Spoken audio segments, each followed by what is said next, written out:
Bueno, a ver, voy a explicar, va a ser el derecho penal comparado. Eh, la decisión de aprendizaje, conocer el fundamento del derecho penal. La fecha 2021, materia de derecho penal. De manera general. Introducción. ¿Con qué fin hace el derecho penal? Es una de las grandes interrogantes que se ha planteado durante todos los estudios de las diversas escuelas y corrientes de derecho penal. El ordenamiento jurídico es, como se puede decir, todo el cuadro de color guinda, en la cual subyugan toda la rama del derecho, ¿no? Civil, que trata los derechos entre los particulares, laboral, derecho entre trabajador y no, empleado y empleador, comercial, penal y otros. Bueno, entre otros el derecho mercantil, derecho bancario, financiero, minero y otros. Vamos entrando en el derecho penal, que es la cuestión en sí. El derecho penal hace esos dos tipos de hechos, los delitos y los estados de peligrosidad. ¿Qué se puede entender por delitos? Con la definición más clásica o la más conceptual que se ve en todas las facultades, conducta típica antijurídica culpable, ¿no? Jurídica típica antijurídica y culpable, en la cual es punible o sancionable, como lo quiere decir. Y esta de peligrosidad criminal, esto quiere decir, son conductas que pueden llegar a generar daño o la misma realización de esa conducta ya está generando un peligro. Peligrosidad criminal quiere decir aquellas conductas que sin necesariamente llegar a generar un daño ya se puede considerar delito. Por ejemplo, estado de conducción de ebriedad, el, bajo los efectos de alcohol o alguna sustancia alucinógena, y en la cual ya estás generando un peligro. ¿Sí? Indistintamente si que generas accidente o no.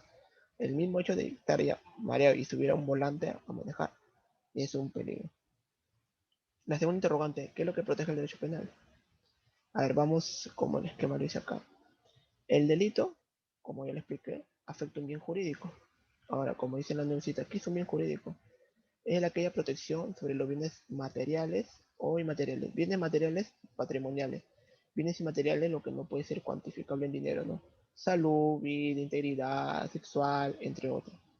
Todo ello, como señala la fecha, está protegido por el derecho. Esa es la concepción más así puntual y específica.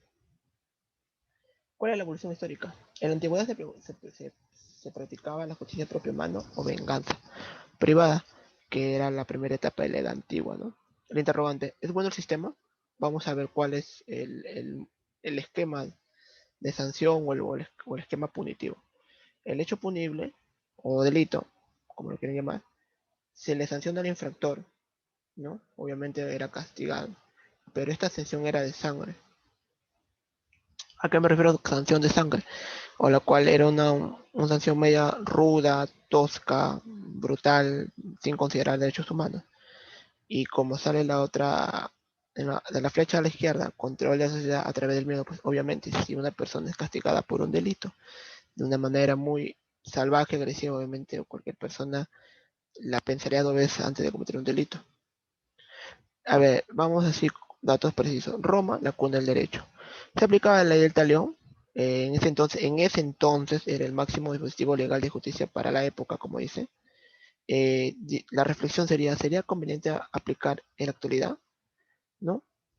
Importante, aplicó varios términos en derecho penal, ¿no? Como delicto, delito, poena, es pena, cárcel, crimen, supremo, injuria, daño y furto. Entrando otro periodo dentro de la Edad Media, se aplicó la venganza divina, ¿no?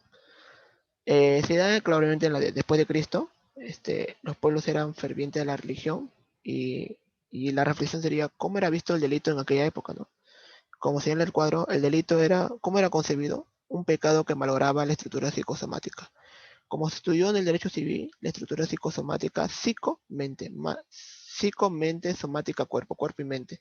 O sea que malograba tanto mente como cuerpo. Y que la clase sacerdotal tenía la facultad de limpiar dicho pecado. Obviamente, enfoquémonos de que en la Edad Media era una etapa donde la religión tenía se podría decir, un alcance, fanatismo, donde las personas, claro, obviamente esas ideas poco a poco se fueron dejando de lado.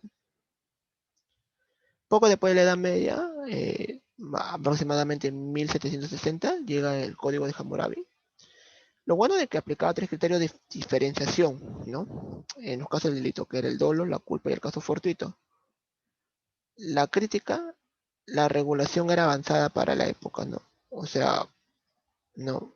El dolo, intención, culpa, no intención, el caso fortuito, aquellas situaciones externas que no pueden ser, no puede ser no puede prever ni prevista por el hombre y la cual genera un daño, ¿no? La crítica en ese entonces era que la regulación era avanzada para la época.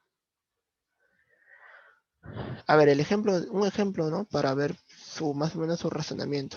En el artículo 151 dice, si el buey de alguno es peligroso y el propietario sabiéndolo no le hace cortar los cuernos y deja de atarle, el güey era un libre y lo mata, paga el dueño mina de la plata. ¿Presenta vacíos legales? Sí, presenta. A ver, analizando en primera línea, presentaría un vacío legal. Dice acá, si el güey de algunos es peligroso, ya sabemos que un güey, por lo mismo que es animal salvaje, es peligroso. Y el propietario, sabiendo que obviamente que la persona tiene conciencia de que ese animal es peligroso, no le hace cortar los cuernos y deja de atarle.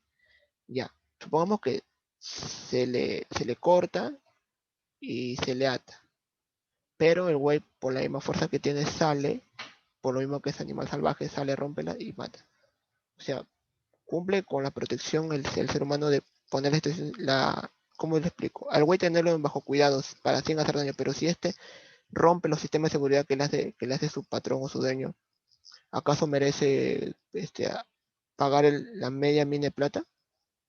¿No? O sea, en el sentido de que si cumple con cuidar, cumple con todo, pero aún así hace daño, ¿merece estar sancionado, sí o no? Para reflexionar. En la etapa moderna surge el sistema penal canónico, ¿no? Predomina los delitos contra la fe religiosa o cristiana.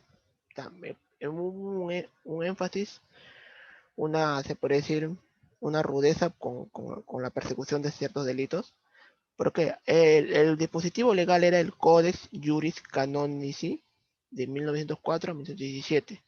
Esa fue la duración, ¿no?